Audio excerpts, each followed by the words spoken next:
प्रभु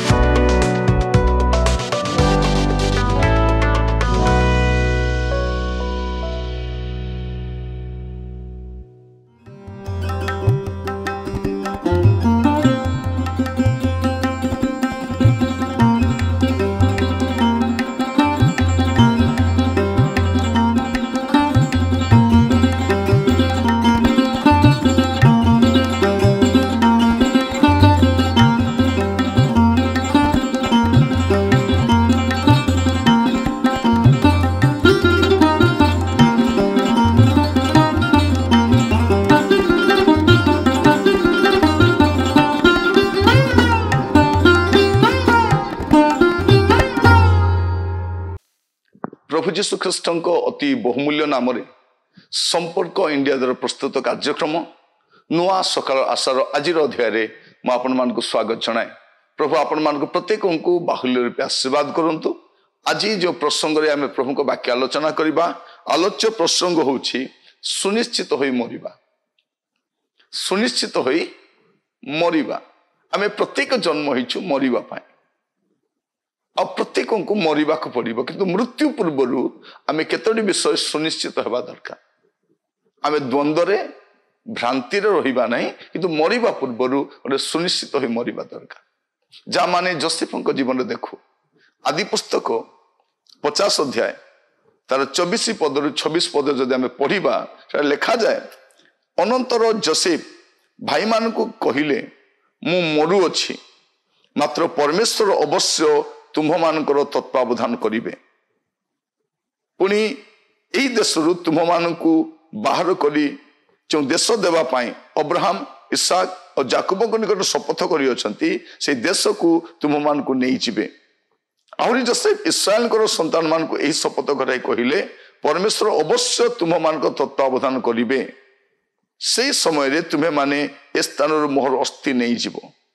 एई प्रकार जोसेफ 110 वर्ष बयस मले, तहिरे से माने तांकर शव को पुतिग्न द्रव्याक्त करी मिस्र देश रे एक सिंधुक मध्य रखिले।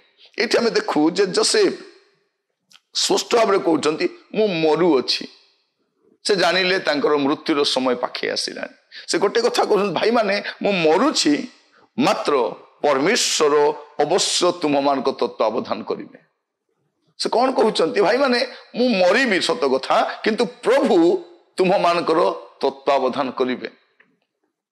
से जीवित परमेश्वर जे अब्राहम परमेश्वर, इसाक परमेश्वर, जाकूब परमेश्वर, से तुम मानकर तत्वावधान करिवे, से तुम मानकर जत्न नेबे। आ से गोटे कथा कहते आहरी जोसेफ इस्राएल संतान मान को यही शपथ कराई कहिले परमेश्वर अवश्य तुम मानकर तत्वावधान करिवे। से समय तुम्हें माने ए स्थान मोर अस्थि नहीं जीव। जोसेफ तो मृत्यु भोग करुछंती, किंतु कहीं कहते मोर अस्थि नहीं जीव, कारण एमानकर गोटे विश्वास थिला, एब्रिय मानकर गोटे विश्वास थिला जे सेमानकर पुनरुत्थान अछि, पुनरुत्थान अछि। एटा सेमानकर विश्वास। आमे मरिबा समय एई विश्वास से मरिबा, जदि मु रोग रे मरे, ताड़ना रे मरे, संकट रे मरे, जेकोसी अवस्था मृत्यु भोग कले मध्य मोहर पुनरुत्थान अछि। एई विश्वास रे आमे मरिबा दरकार। मरिबा पूर्व सुनिश्चित हुअन्तु जे आपनकर पुनरुत्थान अछि, ख्रीष्ट विश्वास रे पुनरुत्थान अछि। आइब सेई कथा कहନ୍ତି। आइब मध्य तांको पुस्तक रे सेई कथा स्पष्ट भाव रे जणाउछନ୍ତି। म आपनको एथि पई कहूछि जे आगामी दिन मानकरे समस्या, संकट, विपत्ति आउरी वृद्धि पाइबो, किंतु तारी मध्य रे मोर विश्वास क्षीण न हो। मो विश्वास रे बढ़िबा दरकार, मो विश्वास परिपक्वता लाभ करबा दरकार। जोसेफ तांको जीवन काल देखिछंती परमेश्वर तांकर केमती जत्न निछंती, परमेश्वर किपरि तत्वावधान करिसन जानिछंती। अभिषेक कौन कहउछंती भाई माने मु मरिबा पई जाउछि सत कथा, किंतु प्रभु तुमारको जत्न नेबे। माने भाबी देखंतु मरिबा समय मध्ये भरोसार कथा कहउछंती जे हमर परमेश्वर आमानको तत्वावधान करिवे। आपण ठीक से परि आइबको जीवन मध्ये देखिबे। आइब तार 19 अध्याय तार 25 और 26 पद, मात्र मु जाने जे मोहर मुक्तिकर्ता जीवित अटंती और शेष रे से पृथ्वी उपरे ठिया हेबे। पुणी मोहर चर्म एही रूपे विनष्ट हेला उतारे हैं, मु मांस बीन होई मोहर परमेश्वर को देखिबी। केते बड़ विषय देखुछ कहउछथि मोर परमेश्वर को मु देखिबी रोग अछि हुए तो रोग रे काली के मो जीवन चली जाई पारे मोर प्रिय भाई भणी माने ए दिन मान करे शारीरिक दुर्बलता असुस्थता पीड़ित अवस्था दिनक दिन बढ़ी चली विशेष करी ए कोविड परे कोरोना परवर्ती समय रे अनेकंकर स्वास्थ्य अवस्था भलो नाही किंतु आमे मरिबा भरोसा रे मरिबा काली के मृत्यु आसी पारे आ मृत्यु अकस्मात आसी पारे किंतु ता पूर्वरु आमे सुनिश्चित हो जे मोर प्रभु को साक्षात करिवार दिन रही मु हुए तो मृतिकारे मिसी जाए मो मांसहीन होई मिसी जाए किंतु मोर हाड़र भी भरोसा अच्छी मु पुनरुत्थित हेबी बाइबल कथा कहे आमाने सुनिश्चित हो मरिबा दरकार कौन लिखा जाए बाइबल रे मु कहीं गुड़ाक आपन को कहूची जे आमे आगामी दिन मानक आमको मृत्यु आसीबो से समय आमे जेपरि निरुत्साहित न हो साधु पाउल लिखुचंती प्रथम कोरिन्थियो 15 पर्व तार 52 पद और 53 पद मु पढुची पुणी एक मुहूर्त रे चक्षुर पलक रे शेष तुरी ध्वनि रे आमे माने समस्त परिवर्तित हेबा तुरी बाजिबो आ मृत माने अक्षय होई उत्थित हेबे पुणी आम्भे माने परिवर्तित हेबा कारण एही क्षय शरीर को अक्षयता रूप वस्त्र परिधान करने को हम और ए मर्त्य शरीर को अमरता रूप वस्त्र परिधान करने को हेबो एटी केते स्पष्ट भाव से कहउचंती जे कोन ना मो पाए पुनरुत्थान रही मो पाए रही भरोसा भाई माने तुम जीवा समय मु तो मृत्यु भोग करुची मोर अस्थि नहीं कि जीव आ परवर्ती समय देखुछु दीर्घ वर्ष व्यवधान पर मिश्र छाड़ुचंती जोसेफंकर अस्थि नहीं कि जाउचंती मशा को सहित से माने नहीं कि जाउछन मशा कहले बाहर करो सेटा आ सेटा नहीं कि जाउछन से माने